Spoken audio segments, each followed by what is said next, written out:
Je pense que c'est une rencontre où j'ai pas vu le loup, mais qui a été très forte et même plus forte. J'étais sur les plateaux d'Anatolie en Turquie, au milieu de nulle part. À 2000 mètres d'altitude, pendant des semaines, je faisais tout un suivi sur les vipères, les serpents turcs. Et un coup, on est vraiment paumé au milieu de nulle part et je suis dans ma tente, la nuit tombe. Et tout d'un coup, il y a un loup qui s'est mis à hurler, à quelques mètres. Et puis il y en a un autre sur la colline, sur la montagne en face qui a répondu. Et puis il n'y a personne dans cette vallée, et puis dans la vallée ça résonnait. Et vous avez les poils des bras qui s'hérissent. Et c'était, je pense que là ça m'a encore plus donné envie de découvrir cet animal dans son intimité.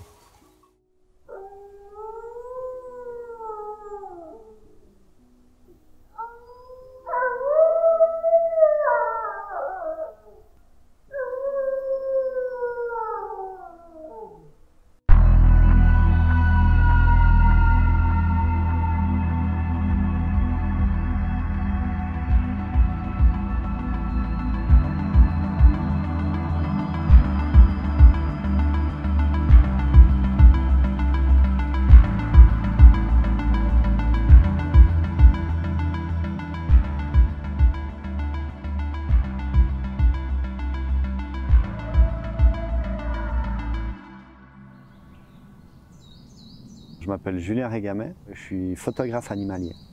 Et le but, c'est de parcourir un peu les pays du monde à la recherche de bêtes sauvages pour pouvoir rentrer un peu dans leur intimité et puis surtout faire un reportage qui va démystifier ces animaux et bien en parler justement. Et un petit peu mettre de l'émotion dans tout ça.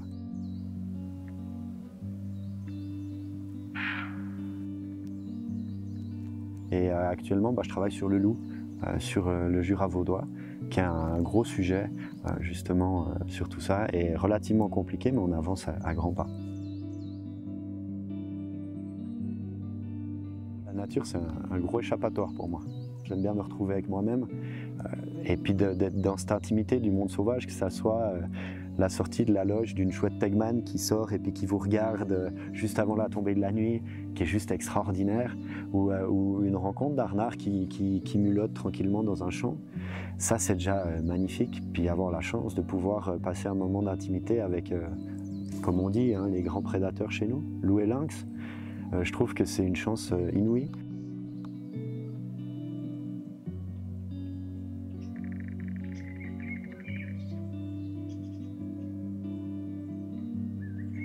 Encore dernièrement, là où on est, rencontrer un loup qui m'est arrivé de temps en temps.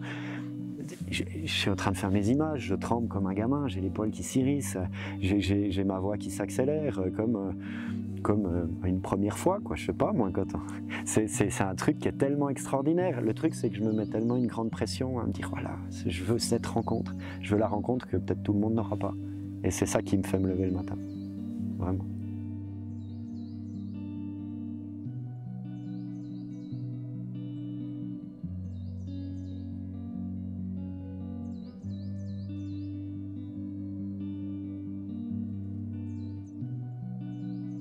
On est sur le Jura vaudois. Je reste large, hein. On est entre Valorbe et la Dôle. C'est des secteurs qui sont encore très sauvages. Mais tout le Jura ou toute la nature sauvage qu'on a chez nous en Suisse, c'est toujours très arpenté par la population, par les gens qui vont se promener le week-end ou le mercredi après-midi, ou les gens en vacances. Donc ça reste très accessible à beaucoup de gens. Mais ce monde sauvage est assez incroyable ici parce que c'est la deuxième année qu'on a de la reproduction sur les loups. Donc on a des loups qui se sont établis sur le Jura vaudois. Et là, il y a eu des louveteaux cette année, il y a eu 5 louveteaux. Vous avez pu le voir déjà dans la presse. Ils se portent bien d'ailleurs. On a vraiment la chance qu'il y a eu très peu de dérangements et puis ils peuvent vraiment aller du bon sens. Et c'est l'avantage que le Jura il a, c'est qu'il retrouve un peu son côté vraiment sauvage que certains autres endroits dans les Alpes ont retrouvé il y a pas mal d'années en avance. Parce qu'ici, il n'y avait pas vraiment de données vraiment concrètes. Il y avait certains individus qui passaient, mais qui ne s'arrêtaient pas. Il ne faut pas oublier que le Jura, c'est un couloir de passage pour le loup. Et vous prenez un loup, comme je disais, dans les steppes de la Russie, il avait parcouru plus de 4000 km pour aller chercher d'autres individus. Donc imaginez, ici, vous tirez un trait de 4000 km et regardez jusqu'où l'animal peut aller.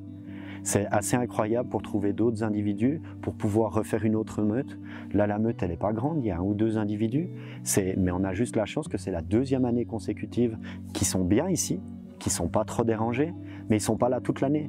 Donc ils se baladent sur des grandes distances. Et je dis entre Valorbe et la Dôle parce qu'un individu qui est dans le secteur là, il peut être à Valorbe ou à la Dôle demain. Donc au final, il va parcourir plus d'une centaine de kilomètres facilement pour aller chercher à manger et puis retrouver ses congénères. Il n'y a que sur la période justement de reproduction où c'est très vulnérable parce qu'ils vont être un peu plus centralisés sur un secteur plus restreint. Et c'est juste la chose qui est un peu compliquée sur notre Jura, c'est qu'il y a du monde partout. Et puis tout le monde est friand de la bonne info pour pouvoir essayer d'avoir la chance de voir le loup.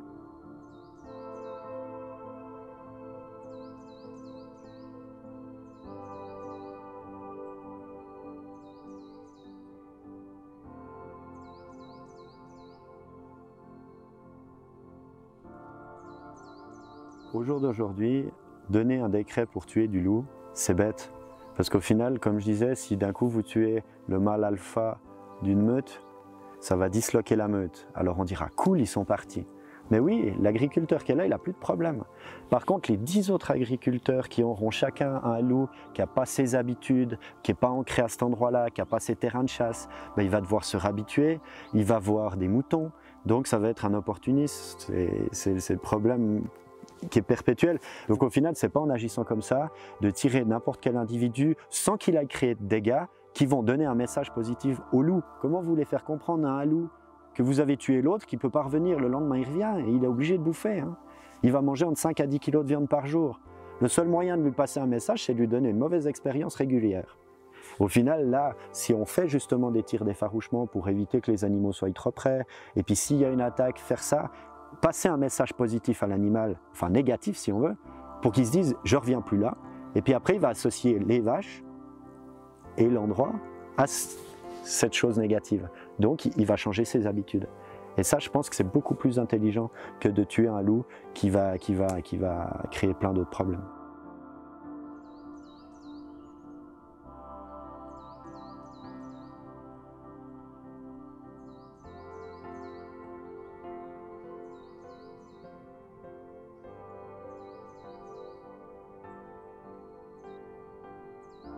On ne peut pas en vouloir aux gens de penser comme ça. C'est tout le monde qui a fait que les gens pensent comme ça. Donc le but, c'est de démystifier tout ça. Et c'est clair qu'il y a plus de 100 ans, il y avait des loups chez nous, mais ils ont été éradiqués jusqu'au dernier. Ils ont été tous abattus. Et au final, maintenant, ils sont revenus de tout seuls, d'eux-mêmes. Ils sont revenus de plein d'endroits. Et puis le Jura, c'est un couloir de passage. Et puis c'est clair que le Jura, il offre au jour d'aujourd'hui, maintenant, suffisamment de gibier pour accueillir le loup, le lynx, puis les chasseurs. Tout le monde a sa place, autant un chasseur que le loup et le lynx. Et je pense que le but, c'est de... Et puis surtout, les éleveurs, on entend les vaches derrière, il y a les éleveurs qui sont là, soit avec des moutons, soit avec des bovins, et eux, ils ont leur place, ils étaient là aussi, ils diront on était là avant le loup, mais non, il était là il y a plus de 100 ans, et il est revenu tout seul, sans notre aide. Donc le but, c'est que tout fonctionne pour tout le monde, à mon avis. Mais il a sa place chez nous. Les forêts sont bien assez grandes, du gibier, il y en a bien assez. Mais c'est surtout changer ses idées préconçues. On ne peut pas changer les gens, mais on peut les aider à penser.